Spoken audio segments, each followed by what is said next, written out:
Ah, moi, je suis passionné. Tu vois, des fois, j'ai des... En fait, quand tu te poses les mauvaises questions, c'est là que tu perds le fil, tu vois. Tu sais, tu vois les réseaux sociaux, le follower, like, quand tu penses à ça, tu peux perdre le fil. Et quand tu penses à... Tu t'en fous, tu t'exprimes. Tu vois, tu fais de la musique. Tu vois. Après, justement, tu peux être frustré de ne pas être écouté. À toi de trouver d'autres moyens pour être écouté, aller dans d'autres niches, ailleurs. Moi, t'as vu, des fois, j'ai eu envie d'arrêter la musique pour les mauvaises raisons. Si. Les mauvaises raisons, bah, tu vois, de poser des mauvaises questions, tu vois. Ah, je sors un disque, ça marche pas, tu vois. Des fois, un disque peut marcher, un autre peut flopper. Et tu vois, tu te poses des mauvaises questions, tu sais, tu doutes, tu vois. Alors que c'est l'énergie, vient d'ailleurs.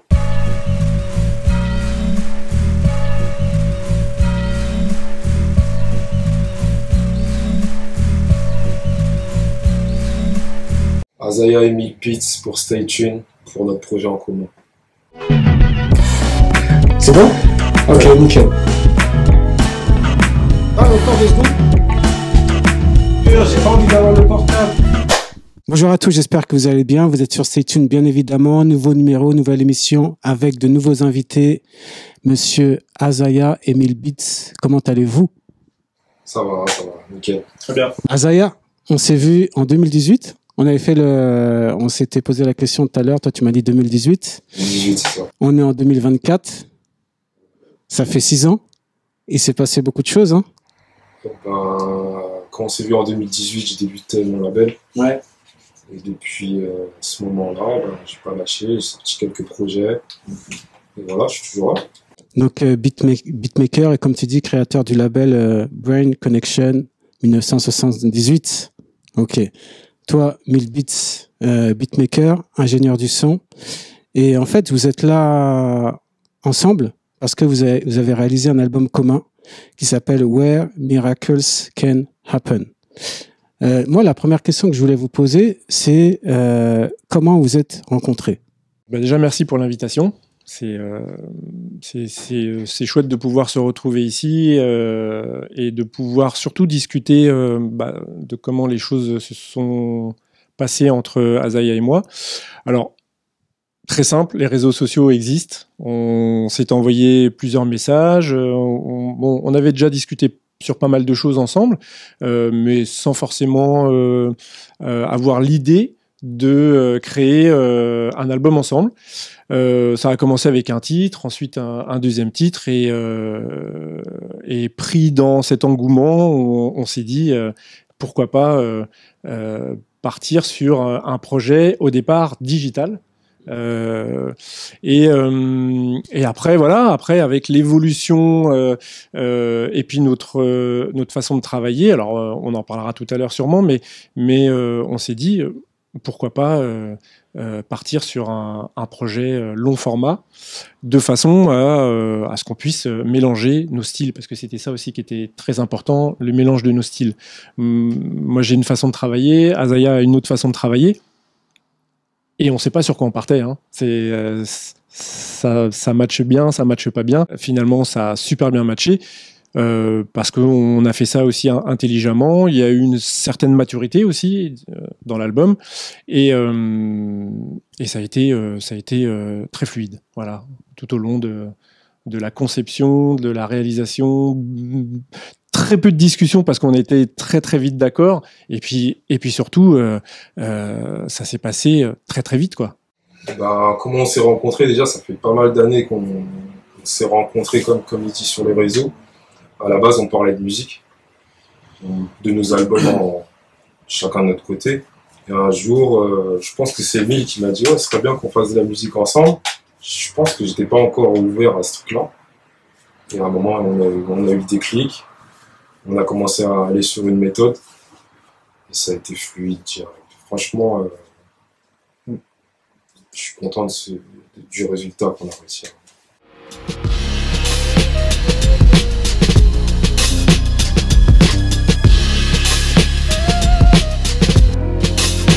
J'étais étonné parce que je trouve que, comme je vous l'avais dit en off, l'album, il a tourné à plusieurs reprises et je trouve que d'un point de vue colonne vertébrale, musicale, il y a quand même quelque chose qui se dégage. Il y a des effluves ou des essences de soul, jazz, avec un côté planant, on va dire même un peu spirituel. Et ouais, ça m'a interpellé parce que c'est pas forcément évident à deux de créer une osmose ou quelque chose qui se dégage, une couleur. Voilà, c'est ce que je voulais vous dire déjà. Alors, est-ce que ça s'est fait de manière naturelle ou vraiment vous vous êtes dit, là, il faut qu'on aille dans ce sens-là ou dans un autre? Non, ça a été naturel, justement. Je pense, par rapport à toutes nos influences, la musique qu'on fait chacun de notre côté, et même, je pense, nos caractères, ou tu vois, la façon dont on est, tu vois, on a tous des égos, mais on est humble. Donc, tu vois, moi, ce que j'ai apprécié avec Mille, c'est que on a une formation totalement différente. Lui, il est vraiment technique. Moi, je suis vraiment vandale, tu vois, à découper, à pas avoir trop de règles. Et on s'est fait confiance. Moi, j'aime bien dire à chaque fois que quand je fais de la musique, je parle. Donc, peut-être que tu as compris des choses. Il y a des trucs qui t'ont touché, tu vois. Tu sais, le fait planant, mettre des notes à tel endroit. Comme il joue des instruments, et que moi j'ai l'habitude de couper des samples, et ben quand il m'envoyait des pistes des fois d'instruments, je reprenais ces trucs et je les coupais et je créais un langage avec, tu vois. Tout au départ, lorsque je lui avais envoyé le premier titre, donc avec donc des instruments, des pistes séparées, il y avait aussi du sample. Moi j'avais dit à Azaya, est-ce que tu peux me mettre un beat dessus, s'il te plaît? Et on est parti comme ça, en fait, au départ. Et il m'a dit, ouais, ok, je m'en occupe. Et ensuite, lorsqu'il m'a renvoyé le résultat, bah, finalement, il a resamplé des pistes séparées, par exemple un Rhodes, voilà, qu'il a redécoupé en fonction de son beat. Recréer, en Voilà, fait. tu recrées quelque Et chose. il m'a donné une matière, Ouais. enfin, sur, on va dire, plus de la moitié du disque, parce que des fois, on a changé. Exactement. Moi, je samplais. Ouais. Et lui, il venait, comme il joue de la batterie, il a amené des trucs, mais lui, quand il me passait des instruments, au lieu de garder même sa mélodie, et comme ça le dérangeait pas, je recréais une ambiance en mettant une rythmique, et des fois, on se faisait même des ping-pong. Ouais. Je créais, je lui donne en lui disant, ouais, là, je verrais bien si t'as un refrain. Exactement. Et il revenait avec un instrument, et ainsi de suite. Et c'est comme ça qu'on a créé. Et c'est ça qui est génial en fait dans ce travail, comme l'a dit Azaya, cette forme qu'on a mis en place en fait de ping-pong. Il a pas juste fait un beat ou moi juste fait une basse ou inversement. On a vraiment travaillé ensemble quoi. Voilà. Et cette recette, moi c'est la première fois que je bosse comme ça. Et bah ouais, ça a été une super découverte et une super surprise aussi. Voilà. Donc non, c'était vraiment ouais, tout a fonctionné et lorsqu'on dit alors c'est pas comment dire se vanter de dire ça, mais en 15 jours l'album était bouclé. Okay. Voilà. Parce que tous les jours il y avait quelque chose de nouveau, tous les jours. Et si mes souvenirs sont bons, je crois qu'on a dû mettre une instru de côté pour lequel on n'était pas content. Voilà, c'est ça. Pour lequel on n'était pas du tout content. On a dit bon, bah, finalement celui-là, ouais, on le met pas dans le lot parce que il correspond pas du tout. Et on était d'accord. Okay. Tu vois, donc top. Il y a quelque chose qui m'a interpellé dans votre son, c'est les voix. Le travail sur les voix. Il y a du D'Angelo, il y a du ODB, il y a des voix, je crois, d'extraits de films. Ça, c'est moi. Tu vois. Ouais, j'adore ça. Okay. Tu vois, comme j'aime faire des remixes, tu vois, moi, je fais des instrus et je mets des acapellas dessus pour voir ce que ça donne. Avant, c'était pour voir le niveau. Maintenant, c'est pas pour voir le niveau, c'est pour recréer autour de quelque chose. Maintenant, quand je fais des instrus, bah, j'aime bien aller prendre une petite voix qui va relever un sample, prendre un petit extrait de film qui va vouloir dire quelque chose, mais des fois c'est du subliminal, tu vois. Par exemple, tu vois, Birds, j'ai pris quelque chose d'un interview de Mike Tyson, tu vois, qui parlait des... Il aime les pigeons, tu vois, il est un peu solitaire, mais il dit les pigeons même, tu vois, des trucs comme ça. Tu vois, c'est du subliminal des fois quand je vois. À un moment, je me suis dit, il y a des voix partout. En plus, voilà, ça correspond au thème de l'album. Et on a fait chacun un solo. Du coup, et donc je me suis dit, bah tiens, moi aussi, je vais essayer de mettre une voix pour introduire mon morceau. Et ça, tu vois, encore une fois, sans que forcément on se parle ou on se dise les choses, et ben voilà, ça, voilà, on s'adaptait, ouais. Et ça, c'était super parce que au-delà du travail de création, de composition ou autre, moi j'insiste vachement là-dessus. Il y a une fluidité qui a été incroyable, et en même temps, on savait où on allait tous les deux. Voilà. Jusqu'au jour où on s'est dit, tiens, on va pousser le truc plus loin et on va le sortir en vinyle.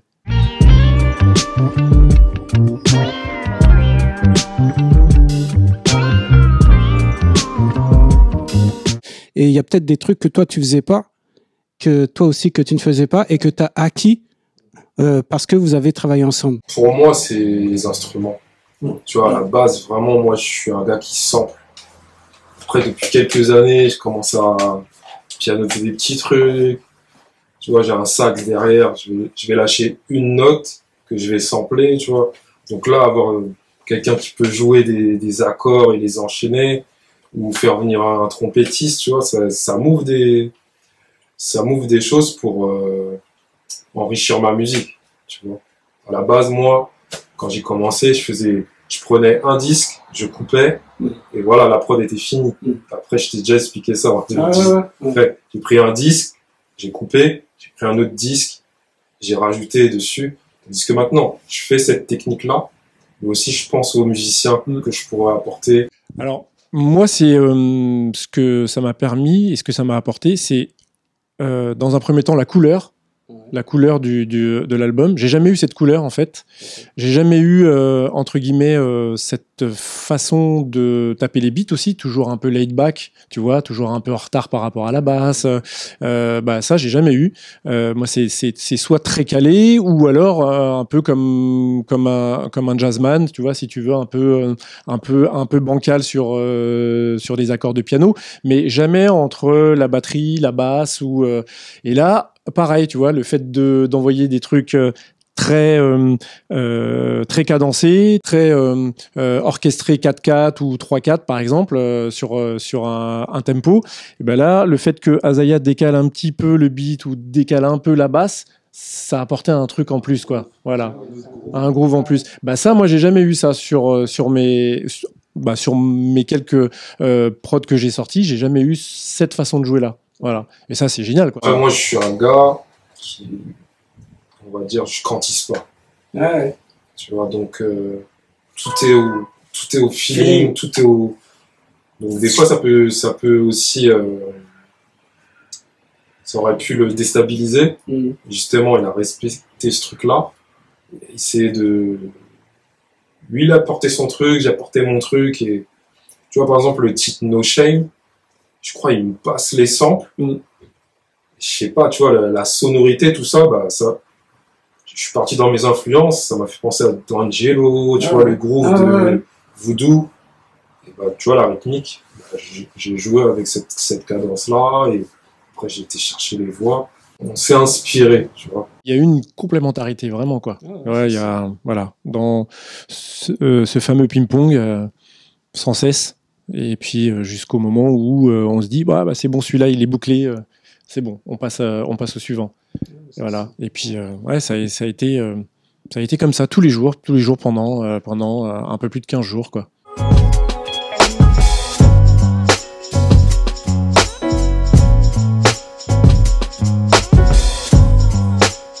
L'album s'appelle Where Miracles Can Happen.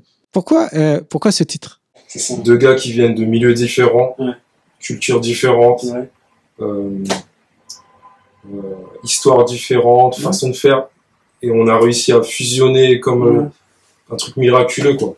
C'est réussir à faire de la musique avec quelqu'un. C'est pas tout le temps que ça se passe. Même un beatmaker avec un MC, des fois, tu peux faire un titre et tu sens que ça va pas. Et t'abandonnes, tu vois. Nous, ça s'est enclenché. Et après, je pense qu'on s'est lancé plusieurs idées de titres. Et ce truc-là est tombé. Et on dit, ça pourrait passer. Bien. Même par rapport à la cover, tu vois, ça, c'était la question d'après. Mais pour rebondir sur ça, c'est un peu la même chose chez les musiciens quand tu as un groupe qui se crée. Ils sont toujours, ah bah tiens, on va chercher un bassiste. Tu vois, si c'est le batteur qui veut créer un groupe, on va essayer de trouver un bassiste. Et quand ils testent un bassiste et que ça va pas, parce que voilà, c'est comme ça, c'est la vie. Pas parce qu'il joue pas bien, mais parce que ça correspond pas au groove, au style, à l'univers. Et ben là, c'est la même chose finalement, quoi. Voilà. Sauf que là, voilà, on est avec des machines, on est avec certains musiciens, on fait poser une basse par-ci, on fait poser une trompette par-là, et c'est ça qui est chouette, quoi. Tout à l'heure, tu as parlé de la cover, justement, j'avais vu qu'il y avait des choses à dire sur la cover. Il y a des axes personnels, des photos personnelles. Vous avez joué sur le côté... vous avez joué. Je vais pas dire jouer, mais il y a un côté émotionnel, il y a un côté lien. Pourquoi avoir fait ce choix? Là, il y a une référence clairement de disque au départ.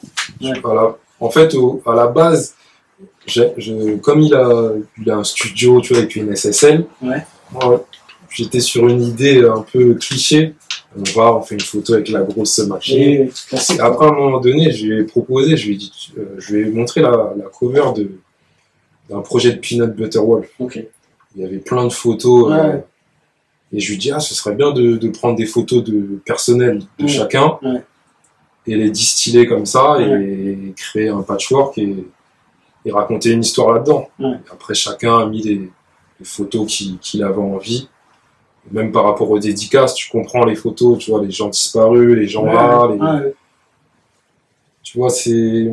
Avant, je pouvais pas je me rappelle à notre rencontre, à un moment donné, tu m'as piqué sur une question. Oh, je t'ai piqué. Désolé. En fait, tu me parlais de coups de blues.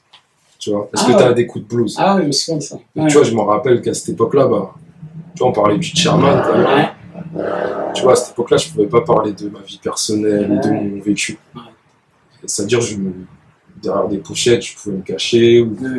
Ma musique, elle est subliminale, mais je raconte ma vie depuis le départ dans ma musique. Et là, sur cette pochette, tu vois, j'ai mis des photos de gens, de ma famille, tu vois, la plupart du temps, ou de mes potes, des gens disparus, tu vois. Et c'était ça le truc, c'est plus me montrer à nu, toujours en subliminal. Faut me poser des questions pour savoir qui est qui. Mais quand je vois cette pochette, tu vois, c'est ma vie. Quand Azaya m'a soumis l'idée, en fait, on a foncé. Après, nous deux, on n'est pas infographistes. Donc, du coup, il fallait trouver la personne. Moi, je l'avais déjà en tête, donc il fallait que je propose. Donc, je remercie DJ Brands pour nous avoir aidés. Et puis, surtout, pour avoir mis en forme l'idée de départ, parce que ça, c'était pas évident. En plus, après, il y a eu une animation vidéo et tout, donc ça, c'était vraiment super. Et l'idée, effectivement, de partir sur des choses très personnelles, moi, ça me plaisait aussi, parce que c'est quelque chose que j'avais jamais fait sur une cover. Et puis, oui, raconter une partie de sa vie, la musique nous aide à faire véhiculer tout ça, quoi. Voilà.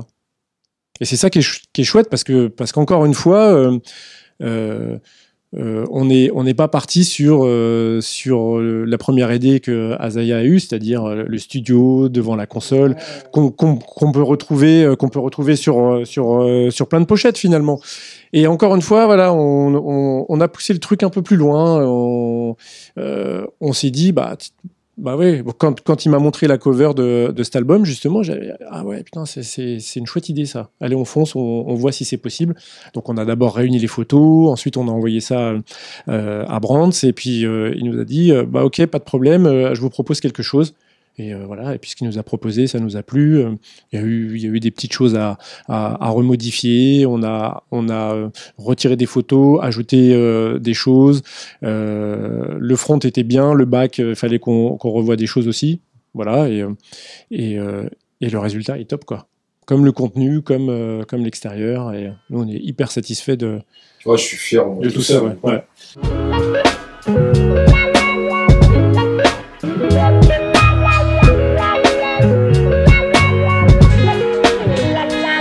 Moi, j'ai la sensation que vous avez créé une histoire finalement, hein, même à vous écouter. C'est pas juste un featuring ou une combinaison. On sent qu'il y a quand même beaucoup plus que ça et que vous racontez une histoire, quoi. Ouais, c'est ça le but. C'est comme, tu vois, je pense un acteur, il commence à faire des films, il est sous la coupe du réalisateur, et après, plus il évolue, plus il fait des films, et plus il veut raconter des choses, et il s'oriente sur des messages. Bah, je pense que maintenant, c'est ça, c'est la musique qu'on fait ou que je fais. Moi, j'ai envie de lancer des messages, tu vois. J'ai d'autres projets qui arrivent. Là, tu vois, je vais faire un autre projet. Bah, là, c'est plus père-fils, tu vois. Là, je vais développer ce truc-là, ce concept. J'ai envie de... Même si j'écris pas de texte, je rappe pas, tout ça, je veux laisser des images, des concepts et raconter des choses qui pourront peut-être servir ou pas, mais moi, je laisse des traces, tu vois. Même dans les dédicaces, tu vois, maintenant, je commence à me dire, il n'y a pas beaucoup de monde qui écoute ma musique, mais ceux qui auront mes disques, à un moment donné, peut-être ils retourneront sur ce que j'ai dit, ce que j'ai fait, et peut-être ils me comprendront un peu mieux, puisqu'on est tous discrets, on ne se raconte pas, et peut-être ils pourront même écouter ma musique différemment. C'est des moments très personnels de notre vie, et la musique nous aide justement à... c'est clairement une thérapie, en fait. Hein. Voilà. Clairement une thérapie, et c'est ça qui est bien, en fait, dans la musique, c'est on fait de la musique pour soi, mais en même temps, tout en la partageant pour ceux qui ont envie de la découvrir. Voilà, enfin, il n'y a pas d'obligation, en fait. Voilà, c'est les choses. C'est ça qui est génial avec la musique, et c'est que c'est vinyle, tout ce qui est enregistré ou mis sur les plateformes de streaming, c'est à vie, quoi. Donc les gens ont le temps de découvrir, et un jour il y a des gens qui vont tomber dessus. Moi j'ai été hyper surpris à Bruxelles. J'ai eu une commande d'une personne qui a vu le post sur Instagram justement de Dorian, qu'on salue au passage, de Gilbert Joseph Saint-Michel, qui a posté justement le disque, et cette personne l'a vu et elle pensait que c'était un album américain. Okay. Donc elle a écouté une fois, 2 fois, 3 fois, et donc du coup elle a commandé le disque la semaine dernière. Okay. Voilà. Donc tu vois, c'est des choses comme ça qui existent et qui peuvent se passer, et c'est ça qui est chouette, quoi. Tu vois, à notre niveau, en tout cas, c'est ça qui est super, quoi. Voilà. Et nous, on est hyper contents, tu vois. Enfin, ça nous suffit, quoi.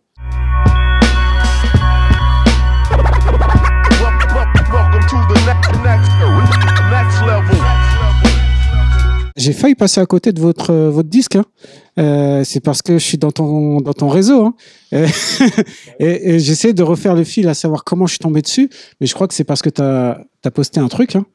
T'as posté, je crois, un titre, et je crois que je suis tombé dessus, et puis là, à partir de là, j'ai dit, ça m'a interpellé, tu vois, ça a interpellé mon oreille, et puis j'ai voulu, et comme moi, c'est un peu mon job de creuser, de voir ce qui se passe. Et du coup, j'ai creusé davantage et ça m'a plu. Mais justement, là-dessus, ma question, c'est comment, parce que je te connais depuis un petit moment, comment vous avez pensé le côté, on va dire marketing, mais voilà, la visibilité. Est-ce que vous l'avez pensé ou pas du tout, ou c'est vraiment par connaissance?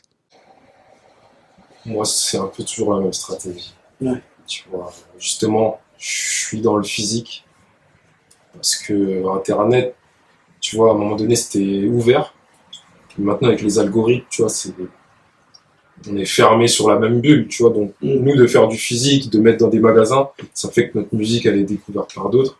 Après, le moyen de promo de nos jours, tu vois, c'est difficile. Si tu fais pas de live, si t'as pas une communauté qui te suit, et et qui propage ce que tu as à dire ou quoi, c'est difficile. Donc, on va dire, on fait avec ce qu'on a. Tu vois, moi, j'utilise mes réseaux pour parler de musique. Des fois, je suis en promo, donc peut-être que je saoule un peu mes contacts. Mais voilà, tu vois, on en place dans les magasins, là, on lâche les adresses. Après, il y a ceux qui liront nos trucs sur Internet.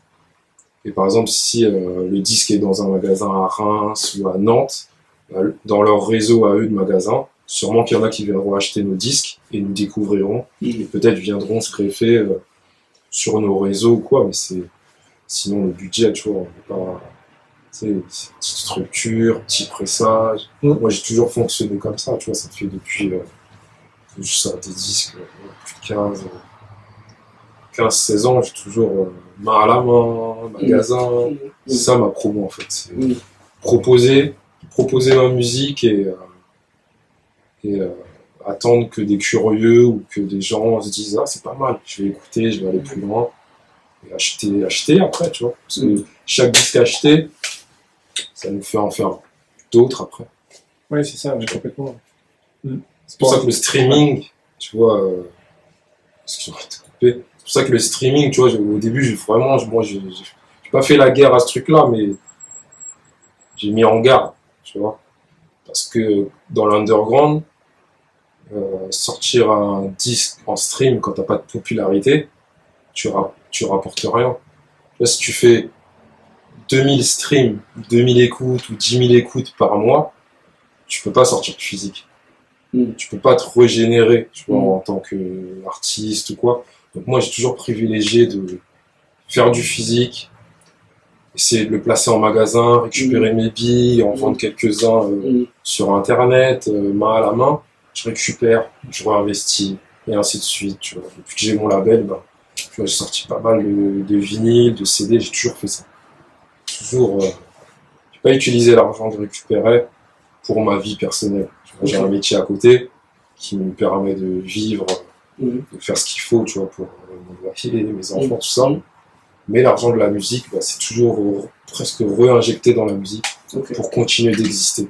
Oui, c'est ça, on est dans une niche, quoi, clairement. Donc forcément, Azaya parlait des algorithmes sur les réseaux sociaux, c'est la même sur les plateformes de streaming. Donc du coup, c'est très compliqué à toucher du monde extérieur. Quand je dis du monde extérieur, c'est des gens qui ne nous connaissent pas et qu'on ne connaît pas. Ça, c'est très compliqué. Et par le physique, justement, par l'intermédiaire du physique ou des lives, c'est déjà plus probable, en fait. Et donc, là, voilà. Clairement, on a décidé de faire du physique, en tout cas du vinyle, parce que ça nous parle, parce que c'est un objet qu'on adore, qu'on respecte. Voilà. Ça existe. Ouais. Comme tu disais, on est des anciens. Moi, là, je sors des petits projets instrus en digital, mais j'y pense pas. Tu vois. Je les envoie dans un vortex comme ça. S'il y en a qui écoutent, qui tombent dessus, c'est super. Et moi, ça me procure aucune sensation. Parce que quand je sors un disque, quelqu'un l'achète, et il me fait un retour. Et là, tu vois, il l'a touché. Ce que moi-même j'ai envoyé ou ce qu'on a pressé. Là, tu vois, ça me fait quelque chose. Surtout quand c'est un bon retour. Tu vois, c'est comme nous, on a acheté des disques, on a découvert des artistes.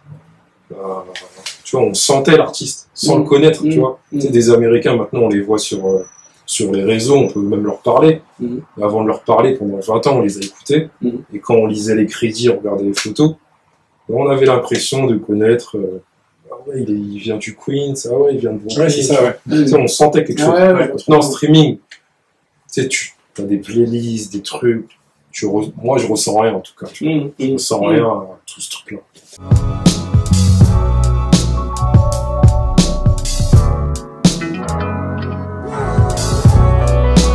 On a parlé du vinyle tout à l'heure. Donc, il y a un vinyle qui est sorti avec 2 extraits en plus, 2 titres en plus.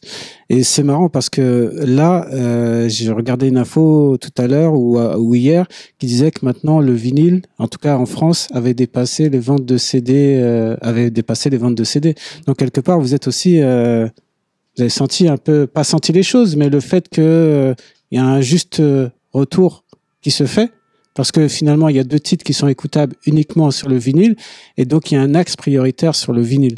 En fait, on a sorti d'abord le projet en digital. Oui. Donc, tu vois, on a cogité le truc, et quand on s'est dit on fait un vinyle, on s'est dit, vas-y, on a une facilité à faire de la musique, bien on continue on fait 2 titres en plus, je crois, en fait, on a fait 3 titres en plus. C'est ça, tu vois.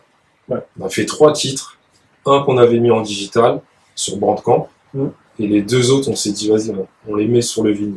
Ouais, c'est ça, ouais. Après, pour l'histoire de le vinyle qui dépasse le CD il est mort, tu vois, à cause du streaming. Même des magasins sont morts à cause du streaming. Tu vois. Sur le fait enfin, moi, c'est ce que je constate, puisque je fais des vinyles depuis pas mal de temps. Quand on dit le vinyle a dépassé le CD, je suis à le vinyle de masse, tu vois. Oui. Les majors qui ont fait des rééditions et tout. Oui. Parce qu'à un moment donné, il y a eu un problème sur les majors qui faisaient du vinyle. Ouais, sur le pressage. Et nous, les gens de l'underground qui faisons du vinyle, ils nous ont mis sur le côté, ils ont augmenté les tarifs, et nous, ça nous a stressé, tu vois, un peu. Ouais. Donc, je vois ça d'un œil averti, d'un œil bizarre, parce que on pressait plus avant, dans l'underground. Maintenant, tu vois, de plus en plus, on presse un peu moins, pour avoir moins de cartons qui restent, ou pour que ce soit moins compliqué pour mettre dans les magasins, parce que même les magasins, le vinyle augmente, peut-être à la Fnac, peut-être à Cultura, ou je sais pas où, mais dans les magasins, maintenant, il y a pas mal d'occasions, tu vois, des magasins de vinyle avec qui je bosse, c'est pas mal d'occasions. Ils prennent du neuf, mais ils ne prennent pas les mêmes quantités. D'accord. Tu vois, à une époque, tu vois, moi je me rappelle, en 2020, j'avais sorti une compile, ça s'appelait Wave Maintain. Et j'étais parti voir Lexa, DJ Lexa, je sais pas si tu vois c'est qui. Si, ça me parle. Tu vois, il sortait des vinyles à une époque avec une sorte de un mollusque, tu vois. Ouais. Et il me disait, j'étais parti chez lui, ça fait longtemps qu'on se connaît. Il me disait, alors tu t'as pressé combien tout ça? Je dis, j'ai pressé 250. Il fait, oh, t'as pressé 250. Et on parlait de lui, son époque, où il pressait 6000, 4000, tu vois. Et je lui disais, ah non, nous c'est fini. Il me disait qu'à l'époque, il allait dans des magasins, les magasins pouvaient lui en prendre 100 direct. 100, peut-être 200, tu vois. Ça, c'est fini. Et ça partait direct. Parce que nous, moi j'ai connu où on peut t'en prendre 50. Quand on t'en prend 20, c'est déjà pas mal, tu vois.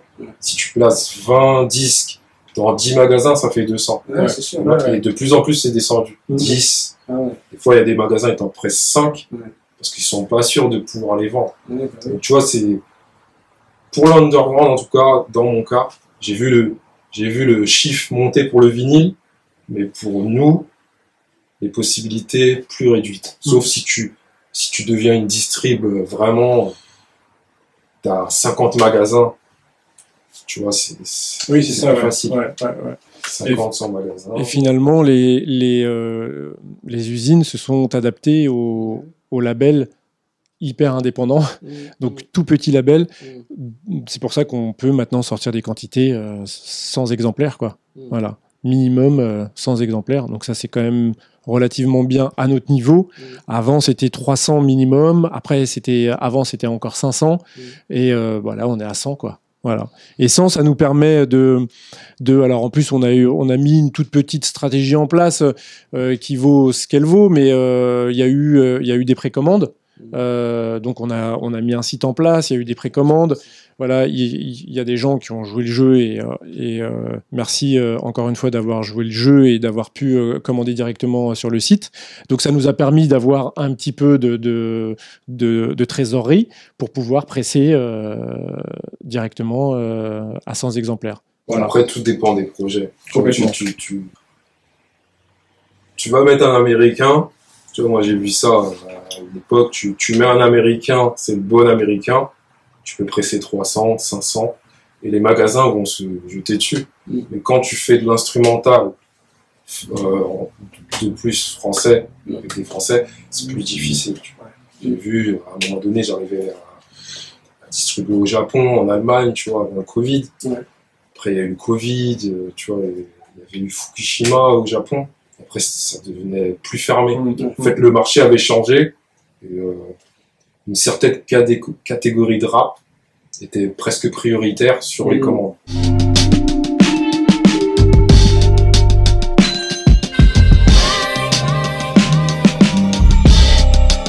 Est-ce qu'il y aura une suite? Ou c'est vraiment quelque chose de ponctuel du one shot? Peut-être. On en a déjà parlé. On en a déjà parlé, ouais. Comme on a des projets, tu sais, Ouais. chacun de notre côté, tu vois, à l'époque, quand je t'ai vu, on avait fait Jupiter et Kay, Ouais. avec Astro et Kyo. On n'a pas réussi à en faire un autre depuis. Ouais. Tu vois, on a essayé, je crois, on en a parlé il n'y a pas longtemps. Mais on n'arrive pas parce que Kyo est occupé, Astro est occupé. Moi, je suis dans mes trucs aussi. Donc, on sait qu'on a une facilité. Et tu vois, il y a le truc du deuxième album. Tu vois. Donc, on verra. C'est ça. Ouais. On verra. Quand ce sera le moment, peut-être on le fera, peut-être l'année prochaine. Voilà. C'est ça. C'est un peu comme les séries, quoi. Quand il y a une saison, c'est génial, mais quand tu passes à la deuxième, souvent, tu vois, voilà, c'est plus compliqué. Ça fait longtemps que vous faites de la musique, hein? Un paquet d'années. Est-ce que vous avez encore des challenges, des choses à vivre, à faire, des choses que vous n'avez pas réussi à faire, que vous voulez faire dans la musique? Ah, moi, je suis passionné. Tu vois, des fois, j'ai des... En fait, quand tu te poses les mauvaises questions, c'est là que tu perds le fil, tu vois. Tu sais, quand tu vois les réseaux sociaux, le follower, like, quand tu penses à ça, tu peux perdre le fil. Et quand tu penses à... T'en fous, tu t'exprimes. Tu vois, tu fais de la musique. Tu vois. Après, justement, tu peux être frustré de ne pas être écouté. À toi de trouver d'autres moyens pour être écouté, aller dans d'autres niches, ailleurs. Moi, tu as vu, des fois, j'ai eu envie d'arrêter la musique pour les mauvaises raisons. Si. Les mauvaises raisons, bah, tu vois, te poser des mauvaises questions, tu vois. Ah, je sors un disque, ça marche pas, tu vois. Des fois, un disque peut marcher, un autre peut flopper. Et tu vois, tu te poses des mauvaises questions, tu sais, tu doutes, tu vois. Alors que c'est l'énergie, vient d'ailleurs. Ouais. Ça fait pas mal d'années que je fais un travail sur moi, tu vois. Ouais. Positif, Ouais. tu vois, de bonne énergie, Ouais. bon entourage, Ouais. et savoir pourquoi je le fais. Ouais. Et maintenant, tu vois, je me pose pas ces questions. Tu vois, chaque opportunité est un challenge, en fait. Okay. Tu vois. Aujourd'hui, je fais pas de son, demain, je fais un son. Et tu vois, ça va me créer une autre discussion. Tu vois, là, 1000, ça doit être pareil. Tu vois, il y a d'autres projets là, sur le feu. Moi, je pars. Tu vois. Là, j'ai fait avec 1000. Là, je suis en train de faire du son avec Kyo. Tu vois, je lui parlais. Quand je faisais du son avec 1000, je disais à Kyo, je suis en train de faire un truc avec 1000. Franchement, il faudrait qu'on le fasse, ça déchire. Tu vois. Kyo, comme moi, on a fait du son ensemble il y a longtemps, tu vois, à ses débuts. Mais on n'a jamais réitéré. Il a pris son truc. Et maintenant, tu vois, je lui dis, viens, on essaye. Ce sera ta musique et ma musique, mais on va fusionner, ça va créer quelque chose. Exactement. Tu vois. Donc il y a toujours un challenge, tu vois, j'ai fait un disque, je t'ai dit tout à l'heure, avec ma femme. Il y a toujours des challenges. Faire de la musique, déjà, ça fait du bien. C'est une thérapie, comme je disais. Ouais, ce que vient de dire Azaya, voilà, c'est clairement, enfin, moi, je m'identifie à ça, clairement, mais en même temps, j'ai envie de dire, faut pas se forcer à faire les choses, en fait. C'est-à-dire que on s'est pas forcé, nous, à faire de la musique ensemble. Les choses sont venues tellement voilà, naturellement. Et je pense que si on avait fait un titre ensemble et qu'on voit qu'on avait vu pardon, que les choses n'avaient pas pu être ce qu'elles ont été, on aurait dit bon bah on arrête quoi. Oui voilà c'est ça. Et c'est ça qui est bien aussi là, le droit de se dire à un moment donné bah on arrête, c'est pas la peine. Voilà, c'est pas la peine parce que ça prend pas et c'est ça aussi la musique. Et je trouve ça top. Moi, après, j'ai envie de faire plein de trucs. Bon, je commence un peu à bosser sur ce projet, refaire ce que j'ai fait, mais avec un orchestre symphonique, par exemple. Voilà, ça, c'est vraiment un truc que j'ai envie de faire. Alors, bah, ça demande du temps, ça demande de la préparation, parce que c'est un peu ce que je t'expliquais tout à l'heure. Techniquement, ça demande beaucoup de travail. parce qu'il y a de la synchronisation des machines sur scène, il y a des musiciens à voir aussi, à trouver, et puis bah voilà, sur quoi on part, quoi. Est-ce que on part sur quelque chose de nouveau, ou est-ce qu'on part sur des choses qui existent déjà, qu'on revisite avec un orchestre, par exemple. Voilà. Et bon, je bosse dessus déjà un petit peu. J'ai ma petite idée, mais voilà, j'avance comme ça. Et comme disait aussi Azaya, des fois je peux mettre ça de côté et revenir sur un truc, bah tiens, j'ai envie de faire du son tout seul, par exemple. Voilà, donc bah, je sors un projet, ça peut être un 4 titres, ça peut être un 5 titres, un EP, un LP, ça dépend. Voilà, tout dépend de pas de l'humeur, mais tout dépend de l'avancée des choses, en fait. Voilà, parce que faire plein de choses en même temps, c'est aussi très compliqué. Quand tu bosses avec une personne, deux personnes, nous, quand on a travaillé ensemble, on a vraiment travaillé. Enfin, moi, j'ai vraiment que travaillé sur ce truc-là, et j'ai rien fait. Et puis j'ai rien fait à côté, parce que c'est pas possible. Tu peux pas. Alors, il y en a qui le font. Hein. Moi, je sais que c'est compliqué. Voilà, j'aime bien me concentrer sur quelque chose et aller au bout du truc. Et quand c'est fini, bah, je passe à autre chose.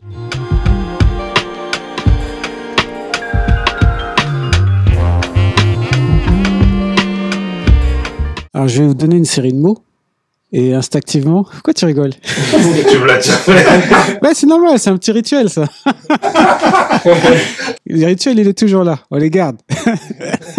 Donc, bah, tu connais pas. Donc, voilà. Donc, tu découvres. Alors, je vais vous donner une série de mots. Et instinctivement, vous allez me donner votre ressenti sur ce mot-là, mais sans trop réfléchir, de manière ponctuelle. D'accord. C'est beau? Si je vous dis artisan. Menuisier. Musicien, beatmaker. Collaboration. Duo. Fusion. Création. Beatmaking, composition. Longueur. Transmission. Passion. Transmission, t'as dit? Oui. Ouais, éducation. Transmission, tout à l'heure. Tu t'es prof aussi. Ouais. On parlait en off, là, tout à l'heure de ton lien avec les élèves et surtout la notion aussi que le streaming a apporté dans les oreilles des élèves et que toi, tu revenais un peu aux fondamentaux pour expliquer un peu la genèse musicale et aussi des oreilles, quoi. Tu peux un peu aborder ce sujet? Bien sûr. Moi, c'est donc, je m'aperçois depuis ces dernières années, on va dire depuis 5-6 ans, on a une génération de plus en plus qui n'écoute pas en fait le son, mais qui travaille la musique avec les yeux. Je m'explique, en fait, on a affaire à une multitude de plugins maintenant sur des logiciels avec des presets. Et en fait, quand les élèves souhaitent corriger, par exemple, une voix, vont mettre le preset adapté à la voix qui va corriger une fréquence. Mais c'est une fréquence sur une voix. Et en fait, on adapte ce plugin à toutes les voix. Et du coup, on fait les choses avec les yeux et puis avec les oreilles. Lorsqu'on enregistre une voix masculine ou féminine, peu importe, sur un titre, et qu'on la retrouve sur un deuxième titre, on ne peut pas avoir la même équalisation. Et donc, eux vont mettre des presets, et ça va être le preset du début jusqu'à la fin sur les 8 titres. Et donc, du coup, on fait avec les yeux. Voilà, on pratique avec les yeux. Et moi, j'essaie d'ouvrir de plus en plus à l'écoute qu'on a pu avoir dans les années 70 avec les bandes, avec les cassettes, toujours maintenant avec le vinyle. Et on essaye de faire une comparaison avec le digital. Voilà.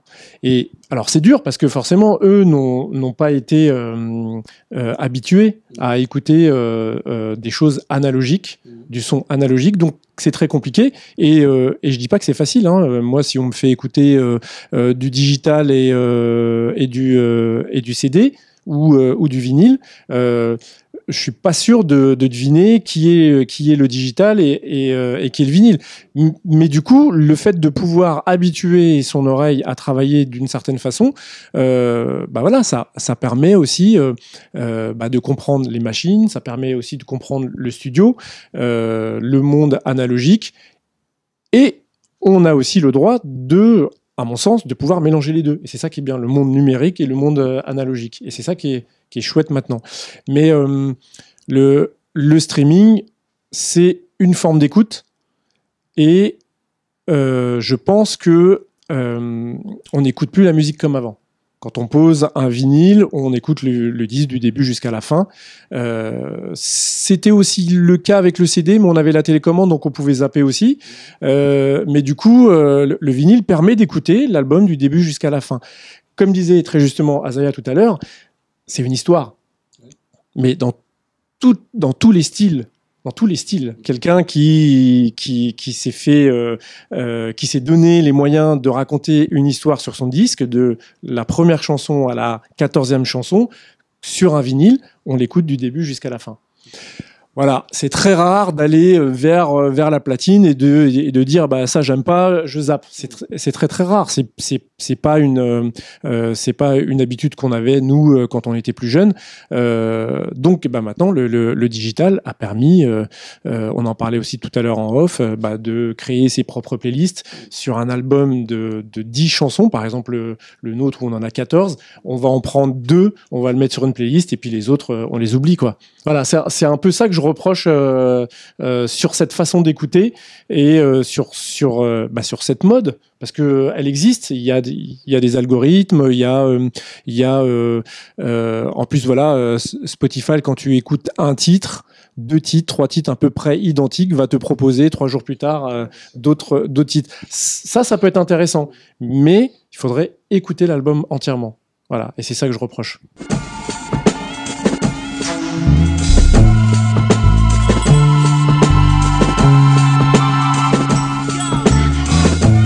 En fait, ce que tu dis, ça me fait penser à quelque chose, à une rencontre que j'avais eue avec, je sais pas si vous connaissez Popeye, l'ingénieur du son.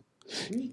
Ouais, je l'avais interviewé et il m'expliquait que avec la nouvelle génération là, que parfois ils avaient du mal à analyser un peu les instruments, ils savaient pas comment positionner les micros. Il me disait un exemple tout bête, c'est que par exemple pour des congas, ils n'arrivaient pas à placer les micros comme il faut pour capter le son de la congas, et qui trouvait ça assez hallucinant. Bah, oui. Tu rencontres aussi ce genre de... Oui, alors... Excuse-moi. Ouais, à l'époque, il y avait des ingé-sons qui plaçaient seulement les micros. Ouais. Et il y avait l'ingé-son qui était derrière la console. Donc il y avait une vraie collaboration. Et l'ingé-son micro, c'était un vrai métier à part entière. C'est-à-dire que il fallait étudier la directivité des micros, etc., etc. Donc c'était vraiment un boulot à part entière. Maintenant c'est fini, c'est l'ingé-son qui fait ça. Et donc dans l'école, avec les élèves, on travaille le placement des micros sur une batterie, sur des instruments, parce qu'encore une fois, on a l'acoustique de la pièce qui peut être différente d'une pièce à une autre. On a les micros aussi. Voilà, les micros, clairement. Est-ce qu'on a fait le bon choix des micros? Est-ce qu'on a la bonne directivité, etc., etc. Et moi, le seul conseil que je donne, c'est il faut prendre le temps de placer des micros et tester surtout, écouter ce que ça fait. Est-ce qu'on est content du son? À l'époque, mais que ce soit pour le rock, le jazz ou autre, les musiciens, avant d'enregistrer, ça demandait énormément de temps avant de commencer l'enregistrement, quoi. Si on n'était pas satisfait de la caisse claire, parce que sur une caisse claire, on se dit on va prendre le timbre en dessous et la caisse claire au-dessus, mais il y a d'autres formations où ils mettaient 3 micros sur la caisse claire, 3 micros sur la grosse caisse, pour avoir différents types de sons. Et quand on mélangeait les trois pistes, du coup, ça donnait quelque chose. Voilà. Et Et dans le hip-hop, il y a eu ça aussi. Hein. Quand on sample avec une SP1200, on peut sampler 3 caisses claires. Et du coup, quand on les superpose, ça crée quelque chose déjà. Voilà. Et si on met une reverb reverse ou une autre reverb plus longue, plus courte, et qu'on mixe ensuite sur des consoles, parce que en plus, à l'époque, il n'y avait pas de logiciel. Enfin, il n'y avait pas Pro Tools, il n'y avait pas Ableton et compagnie. Donc, on enregistrait sur bande directement. Les machines rentraient directement derrière la console et c'était du mix en temps réel. Voilà. Et bon, après voilà, c'était aussi une époque. Là, il y a plein d'avancées, il y a plein de choses qui se créent, qui se passent. Et je crois qu'il faut pas oublier ce qui s'est fait avant pour justement continuer à s'en servir et alimenter les nouvelles choses qu'on fait avec la nouvelle technologie. Voilà. Moi, c'est plus un peu mon approche. Vous avez bien parlé. Ça serait quoi le mot de la fin? Continuation. Ouais, je suis maintenant. Continue à se faire plaisir. Ok. En tout cas, merci d'avoir livré cette bonne potion musicale, hein, cette portion musicale. En tout cas, c'est un bel album, un beau projet. Je souhaite longue vie à ce projet et plein de bonnes choses pour vous. Et je vous dis à bientôt. Merci beaucoup. Merci à toi. Salut. Ciao, Salut. ciao. Merci.